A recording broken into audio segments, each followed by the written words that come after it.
आज हम आपको एक ऐसा नायाब और आखिरी पैगाम सुनाने जा रहे हैं जो रहमतुल्लिल आलमीन हमारे प्यारे नबी हजरत मोहम्मद मुस्तफ़ा सल्लल्लाहु अलैहि वसल्लम ने अपनी उम्मत के लिए छोड़ कर गए।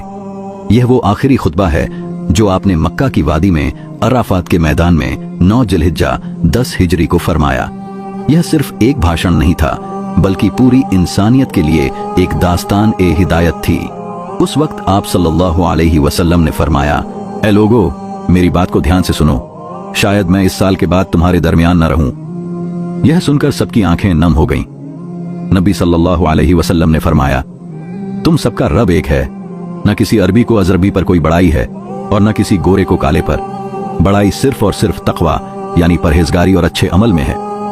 आप सल्लल्लाहु अलैहि वसल्लम ने जोर देकर कहा कि किसी की जान, माल और इज्जत को नुकसान न पहुंचाओ, ब्याज से बचो, अमानत में खयानत मत करो और किसी पर जुल्म मत करो, क्योंकि कयामत के दिन अल्लाह हर हक मांगने वाले को उसका हक दिलाएगा। हजरत मोहम्मद सल्लल्लाहु अलैहि वसल्लम ने अपने आखिरी खुतबे में फरमाया, लोगों, जैसे ये महीना, ये दिन और ये जगह पाक हैं, वैसे ही एक दूसरे की जान, माल और इज्जत भी पाक है।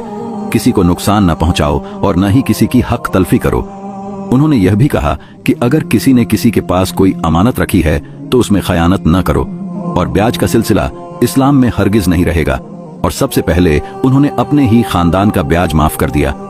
नबी सल्लल्लाहु अलैहि वसल्लम ने कहा, जाहिलियत के दौर की सारी बुराइयां, खून खराबा और बदले की रिवायतें मेरे कदमों के नीचे खत्म कर दी गई हैं। यह इंसाफ का वो पैगाम था जो आज की दुनिया को भी आईना दिखाता है। आप सल्लल्लाहु अलैहि वसल्लम ने औरतों के बारे में खास तौर पर हिदायत दी, लोगों, औरतों के हक में अल्लाह से डरो, वे तुम्हारी जिम्मेदारी में हैं, उनके साथ भलाई से पेश आओ। फिर आपने यह भी फरमाया कि औरतों पर भी उनके शौहरों के कुछ हक हैं और शौहरों पर भी बीवियों के हक हैं। यह इंसानी बराबरी की वो मिसाल है जो दुनिया के किसी संविधान में इस अंदाज से नहीं मिलती। प्यारे दोस्तों, नबी अकरम सल्लल्लाहु अलैहि वसल्लम की तबीयत बहुत नाजुक हो चली थी। जिस्म पर कमजोरी का असर इतना था कि खड़े होना भी मुश्किल हो गया था, मगर फिर भी नमाज का वक्त आया तो आप सल्लल्लाहु अलैहि वसल्लम ने गुस्ल किया, उठने की कोशिश की, मगर बेहोश होकर गिर पड़े। जब होश आया, पूछा, क्या लोगों ने नमाज अदा कर ली? साहबा ने कहा, या रसूल अल्लाह सल्लल्लाहु अलैहि वसल्लम, हम तो आपके इंतजार में हैं। फिर से आपने गुस्ल किया, मगर फिर से गिर पड़े। 3 बार ये हुआ। अब नबी सल्लल्लाहु अलैहि वसल्लम को एहसास हुआ कि मस्जिद तक जाना मुमकिन नहीं, तो आपने हुक्म दिया, अब्बू बकर से कहो वो लोगों को नमाज पढ़ाएं।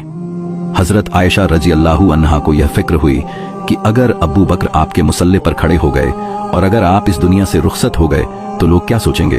वह नरम दिल इंसान है, वो नमाज में रो पड़ेंगे। उन्होंने माजरत करने की कोशिश की, मगर आप सल्लल्लाहु अलैहि वसल्लम ने 2 टूक कहा, नहीं, अब्बू बकर को ही कहो कि वो नमाज पढ़ाएं।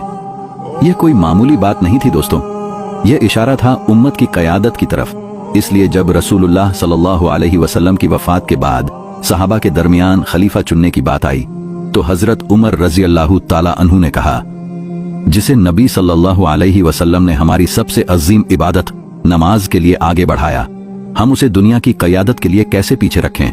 हमारा खलीफा अबू बकर ही होगा। प्यारे दोस्तों, दिन था सोमवार। अल्लाह के महबूब सल्लल्लाहु अलैहि वसल्लम की हालत और भी नाजुक होती जा रही थी। आप हजरत आयशा रजी अल्लाहु अन्हा के घर में थे। उनका घुटना आपकी तकिया बना था और आप उनकी गोद में लेटे हुए थे। उसी वक्त हजरत अब्दुर्रहमान इब्ने अबी बकर आए। उनके हाथ में एक मिसवाक थी। रसूलुल्लाह सल्लल्लाहु अलैहि वसल्लम ने उनकी ओर इशारा किया। हजरत आयशा समझ गईं, आपने मिसवाक की ख्वाहिश जताई है। उन्होंने वो मिसवाक ली जो थोड़ी सख्त थी और अपने दांतों से उसे मुलायम कर दिया। आप सल्लल्लाहु अलैहि वसल्लम ने उसी मिसवाक से आखिरी बार मिसवाक की, जैसे हर दिन किया करते थे। हजरत आयशा फख्र से कहती हैं, उस मिसवाक में मेरा और रसूल का लुआब एक हो गया। फिर आई आपकी लाडली बेटी हजरत फातिमा रजी अल्लाहु अन्हा। वो आई और अपने बीमार वालिद को देखकर कहा, हाय मेरे अब्बाजान। आप सल्लल्लाहु अलैहि वसल्लम ने उन्हें पास बुलाया, उनके कान में कुछ कहा और वह रोने लगी। फिर दोबारा पास बुलाया, कुछ और कहा और वह मुस्कुरा उठी। हजरत आयशा ने पूछा, फातिमा, ये क्या राज था? उन्होंने जवाब न दिया, लेकिन जब आपकी वफात हो गई तब बताया। पहली बार मेरे वालिद ने कहा, बेटी, अब मेरा वक्त करीब आ गया है, मैं तुमसे रुखसत हो रहा हूँ। मैं रो पड़ी। फिर उन्होंने कहा, बेटी, सबसे पहले तू ही मुझसे आकर मिलेगी, तू जन्नत की औरतों की सरदार होगी। ये सुनकर मैं मुस्कुरा दी। और वाकई नबी सल्लल्लाहु अलैहि वसल्लम की वफात के कुछ ही महीनों बाद हजरत फातिमा भी इस दुनिया से रुखसत हो गईं अपने बाबा से मिलने।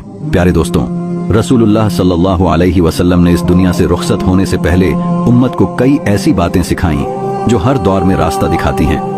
आप सल्लल्लाहु अलैहि वसल्लम ने फरमाया, मजदूर को उसकी मजदूरी उसका पसीना सूखने से पहले अदा करो और किसी इंसान पर उसकी ताकत से ज्यादा बोझ मत डालो। आप सल्लल्लाहु अलैहि वसल्लम ने यह भी इरशाद फरमाया, वो शख्स मुसलमान नहीं जिसके पड़ोसी को भूख की हालत में रात गुजारनी पड़े, चाहे वो किसी भी धर्म का क्यों ना हो। और अगर कोई मुसलमान किसी गैर मुस्लिम पर जुल्म करे या नाहक सताए तो खुद अल्लाह उसकी तरफ से क़यामत के दिन वकालत करेगा। और अगर कोई इंसान जुल्म देखकर चुप रहा